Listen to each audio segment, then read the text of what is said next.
Les va. Todo bien, doctor. Preocupado porque las cosas no dejan de subir y todo cuesta más que en Venezuela ahora, doctor. Bueno, es insólito, Sí, ¿no? realmente. La verdad. ¿Qué pasó? Realmente. Cuénteme. Bueno, la Argentina tiene un proceso inflacionario que viene desde hace mucho tiempo eh, y que no se le encuentra la vuelta para poder frenarlo. En los relevamientos de precios que Consumidores Libres viene haciendo desde hace 27 años, cada 15 días, en la ciudad de Buenos Aires, nos dio la canasta básica de alimentos en el mes de febrero un aumento muy importante, del 4,29%. Y la suma acumulada, 1 de enero, 28 de febrero, 9,54%.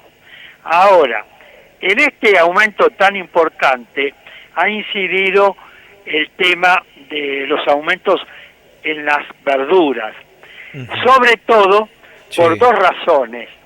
Una, por las altísimas temperaturas que existieron en el mes de enero, donde se llegó a tener más de 40 grados, 42 y 44 grados algunos días. Y la otra circunstancia es que en el área de concesión Sí. de las empresas eléctricas Edenor y Edesur, que están dentro de la jurisdicción del gobierno nacional, se produjeron prolongados cortes en el suministro de la energía eléctrica, sobre todo en el mes de enero y los primeros días de febrero de este año, con lo cual esos cortes impidieron el funcionamiento de los motores eléctricos para poder regar las zonas frutihortícolas de las ciudades de La Plata y Mar del Plata, que proveen a una parte importante de la provincia de Buenos Aires y la ciudad de Buenos Aires. Estas dos circunstancias hicieron que el precio de las verduras y de algunas frutas aumentaron muchísimo en el periodo enero-febrero. Fíjense en ustedes que, por ejemplo, las zanahorias tuvieron un aumento del 91%. Por ejemplo, la selga en paquete, un 66,67%. El tomate en perita, 52,17%, etcétera. Claro, esto se ha replicado, doctor, a otras jurisdicciones del país, digo, por esta cuestión de que nos abastecemos de todas partes en simultáneo y al mismo tiempo. Exactamente, exactamente. Pero fundamentalmente Sí. en la zona de la ciudad de Buenos Aires, que es donde Consumidores Libres hace los relevamientos de precios, pero como usted muy bien dice, también estas dos zonas frutihortícolas abastecen otras regiones del país. De modo que esa fue una de las circunstancias que influyó y mucho en los altos valores de la inflación, sobre todo los aumentos en el precio de los alimentos en el periodo enero-febrero. Ahora, y también el tema del trigo, de la harina, en realidad, que era que otra de las quejas que hemos tenido, el aumento en el precio del kilo de harina, impresionante. Sí, efectivamente, la harina también ha tenido fuertes aumentos, sobre todo en los últimos días. En el periodo 1 de enero, 28 de febrero, tuvo un aumento casi de un 16%. Pero en los últimos días, como consecuencia de la repercusión del conflicto bélico en Ucrania, también se elevó en todo el país el precio de las harinas y en consecuencia el precio del pan, de las distintas variantes que se producen. Por ejemplo, medias lunas en la ciudad de Buenos Aires estaban hasta hace un mes atrás alrededor de 35, 37 pesos la medialuna, la unidad de medialuna. Sí, sí. Claro, a 30 pesos estaba acá, más o menos. Bueno, subió la semana pasada a 50 pesos. Y ayer, en algunos lugares, estaba a 57 y 60 pesos la medialuna. Un verdadero disparate, realmente. Ahora, doctor, digo, viendo, escuchando y analizando un poco las cifras que usted nos daba con respecto al aumento. Digo, en febrero el 4,29, en lo que va de estos 2 meses y medio de este nuevo año el 9,54%. Digo, ¿vamos a llegar a cuánto en la inflación? ¿Cuánto es la proyección, digo, en diciembre de este año? ¿Cuál es la proyección que ustedes manejan? Mire, hasta antes de el conflicto de Rusia con Ucrania se estaba previendo alrededor de un 50%. Ahora, la repercusión de este conflicto en el precio de los distintos productos, no sabemos. No sabemos cuánto tiempo se va a prolongar el conflicto, no sabemos qué medidas va a tomar el gobierno a raíz de las repercusiones en el mercado interno, en el precio de algunos productos, pero sin duda va a estar por encima de ese 50%.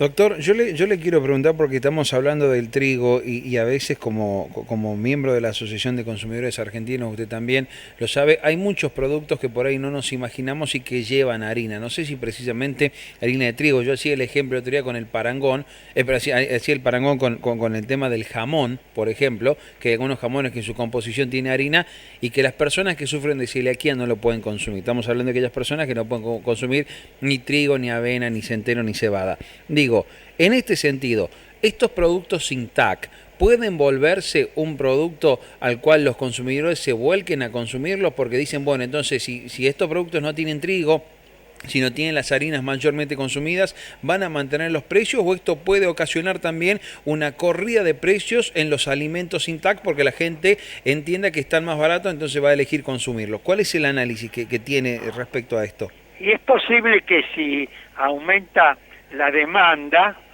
también terminen aumentando los precios, ¿no?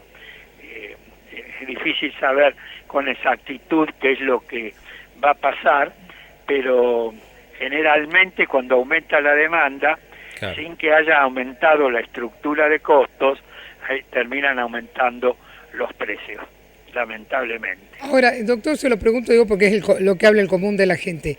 Cualquier situación que pase en cualquier punto del mundo siempre termina repercutiendo en la economía de la Argentina.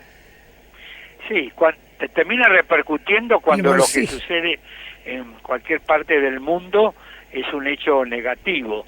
Ahora, cuando se producen hechos positivos, lamentablemente no repercuten favorablemente en la economía de nuestro país. Y cuando repercuten, a veces repercuten en una proporción mayor a la que realmente tendría que repercutir, por razones claramente especulativas, ¿no? Ahora, la recomendación, digo, para el consumidor es no solamente que busque precio y que no compre las cosas que están más caras, porque el tema es que si uno se pone en esa postura, ¿qué va a comer? Si la verdura aumentó, la carne aumentó. Sí, mire, uno de esos consejos que desde Consumidores Libres siempre hacemos, el consumidor en aquellos productos que vienen ya en frascos, en paquetes, etcétera, que traten de consumir en la medida de las posibilidades el producto que viene en el envase más grande, porque el producto que viene en el envase más pequeño tiene un conjunto de costos fijos que son similares al que viene en el envase pequeño que al que viene en el envase más grande. Por ejemplo, hay costos de logística, que son los costos de traslado del producto del lugar de fabricación al lugar de venta, que es exactamente el mismo, independientemente de las medidas del envase.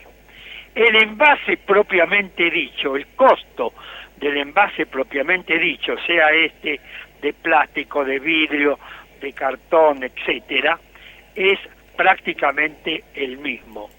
La impresión que está en el envase, donde se enumeran las características del producto, es exactamente el mismo.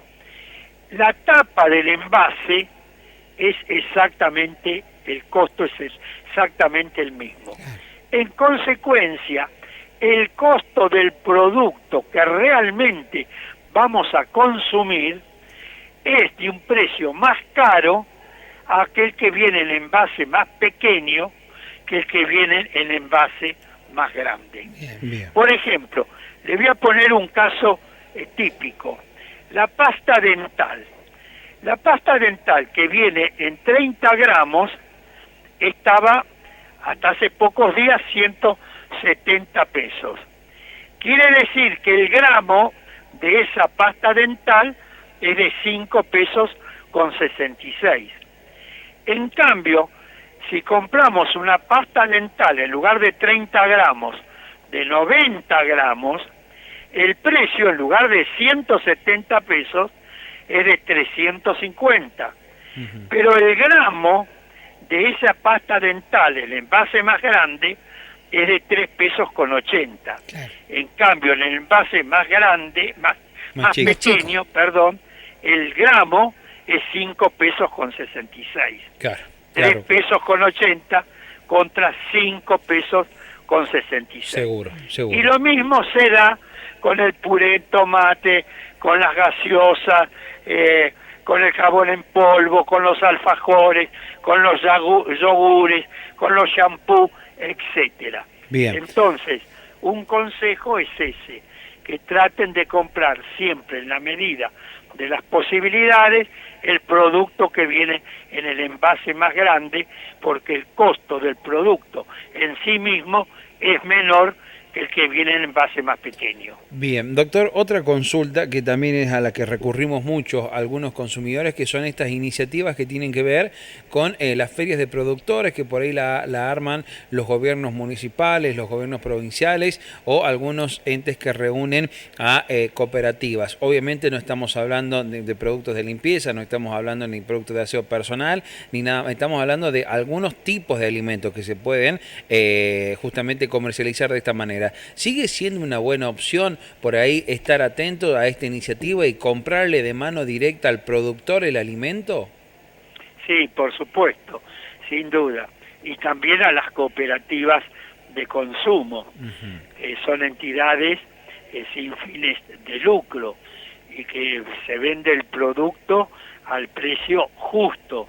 Claro. De modo que tratar siempre de comprar, si es posible, directamente al productor, y si no, si el productor está nucleado en una cooperativa de consumo, tratar de adquirir el producto en esa cooperativa de consumo o con una cooperativa de trabajo. Claro.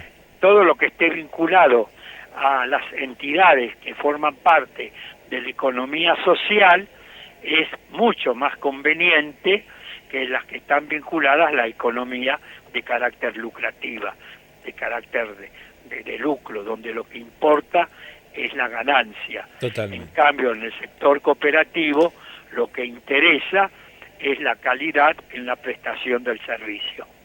Doctor Héctor Polino, muchas gracias por estos minutos. Le enviamos un abrazo enorme. Que siga muy bien, hasta pronto. Hasta luego. Hasta allí la palabra del representante legal de Consumidores Libres de Argentina, el doctor Héctor Polino, haciendo un balance y un análisis del aumento de los precios. Les prometemos para mañana